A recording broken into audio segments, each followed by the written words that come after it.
Maharaj Ki Jai. This is Roshi Kitabu Turner of the Soul Sword Zen community, which is an extension of the American Vishwa Dharma Zen mission, which began thousands and thousands of years ago in the Far East, and in fact, in the mind of God. I want to thank you for your support, whether you bought a book, donated,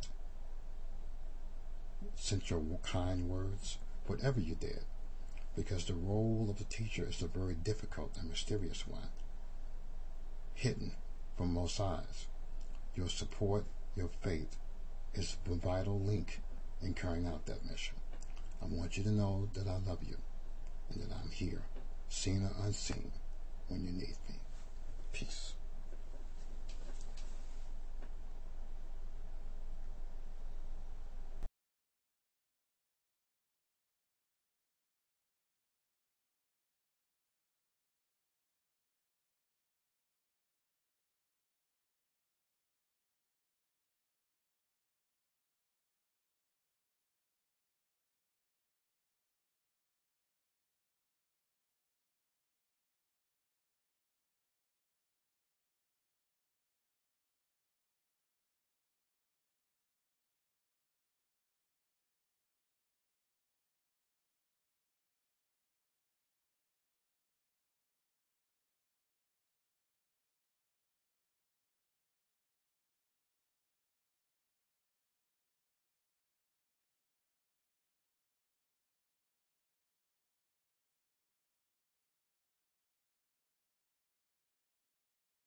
I won't start this interview by giving my name because it's not about me.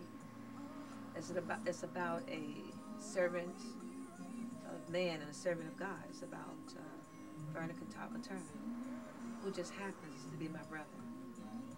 And if I would say anything about him or compare him to any type of person, I would say a knight in shining armor. He's one of those Good Samaritans that they talk about, or the phrase or the verse comes to my mind: greater love has no man than this, that he would lay down his life for a friend. He's that type of person. Just a little bit more though, he would lay down his life for a stranger. He's not the type who would see anyone in danger or in trouble and would turn his head in the other direction because he just doesn't want to get involved. He's not like that. He certainly has come to my rescue enough. If I would take away martial arts from him, I would take away him. That's all I've ever known is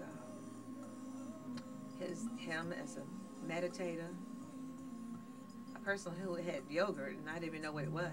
In fact, I was one that called myself stealing his ice cream and it turned out to be yogurt. You know, he knew a lot of things that we didn't. He always had this imagination where he created weapons, weapons or self-defense devices. So he is, I would say, kind of like a phenomenon because he's been able to reach people in all parts of the world. Yet there are so many people who don't know him yet. But if you keep on living, I'm sure you will. He's a deep thinker. And he's one, to me, he's one of the best writers in the world. He's, I would say, to me, a genius in his own way. And underrated, underappreciated, as far as I'm concerned. And a gift to the world. Recently, well, a few years back, I looked at a documentary on TV, and it was about the men and their soul and their sword, and how the warrior and the sword were one. And it made me think about my brother who had this sword, this special sword. I believe it was presented to him by Lieutenant Neal, who he was in training with, or who, you know, someone very important to him. And matter of fact, we've all seen that sword in the family. We've all seen it, and we were very shocked when we found out that during a time when he was in his video shooting phase, when he had his sword and his his samurai gi outfit on, that someone had the nerve to tell him that he was carrying a sealed weapon, and the sword is probably as tall as I am, and I want to know how can anybody conceal something that big. Nevertheless, the fact that they still have his sword is really a crime in itself.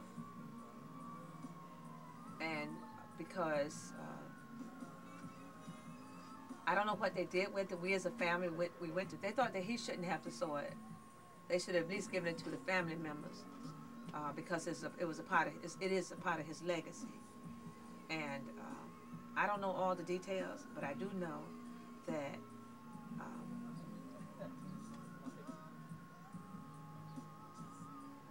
it's like taking away someone's legs and arms and telling him, go ahead on, walk on down the street and pick that up, or whatever. They've taken a significant part of his life, because to him, every time when the sword is handed down, the person who handed it to you is very much a part of that sword, and that sword becomes a part of him. And they took away, they took away his heart. They took away a great part of his soul, a part of him. And I think wherever that sword is, they need to find that sword and they need to return it, because it wasn't right or wasn't theirs to take it in the first place. And that is what I call an abuse of power. An abuse of power. And I like to see it returned.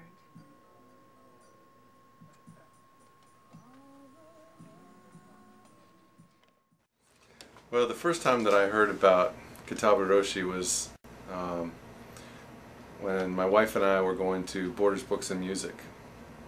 And we always would go there, and I would read martial arts magazines, and she would look at tattoo magazines, and I would drink coffee, and she would have hot chocolate, and we had this routine going on.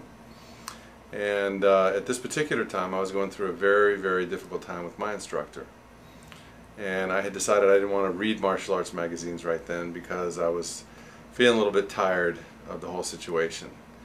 And I knew that I needed to work on my inner self in order to get through this whole situation. So I was looking around, and I found a magazine that had a very interesting title.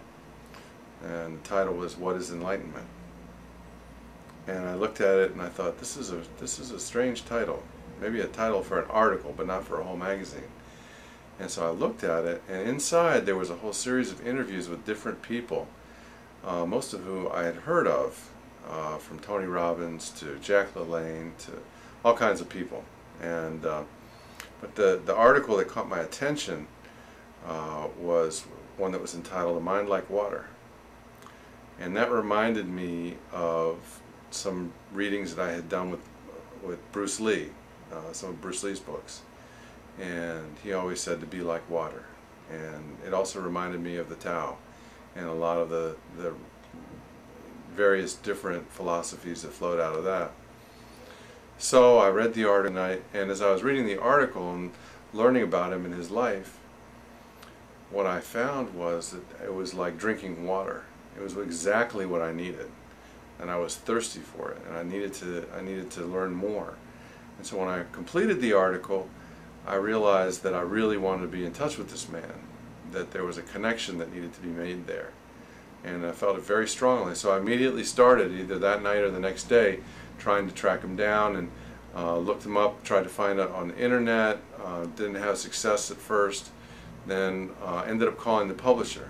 And the publisher said, oh, well, I can give you his email address. And so that's how we ended up getting in touch. Once we did get in touch, I didn't really talk so much about the trials and tribulations that I was going through myself, but rather those of my son, Ben.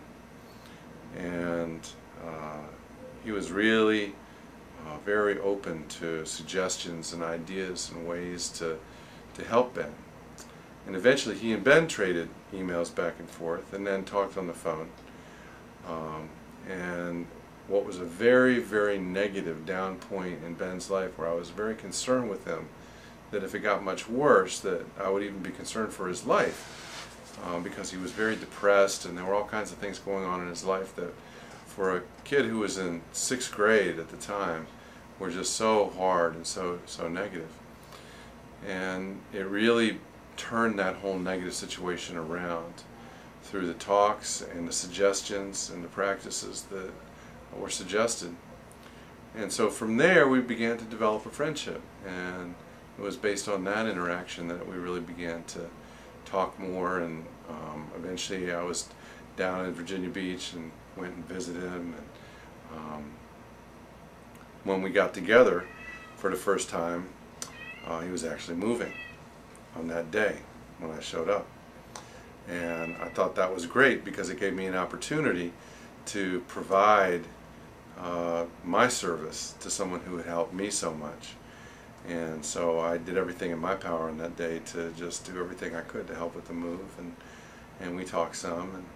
And then after a while longer, I don't remember exactly how long, I asked if we could enter into a little bit more formal Zen training, where I could come down on a regular basis and begin to learn more as I could over a period of time.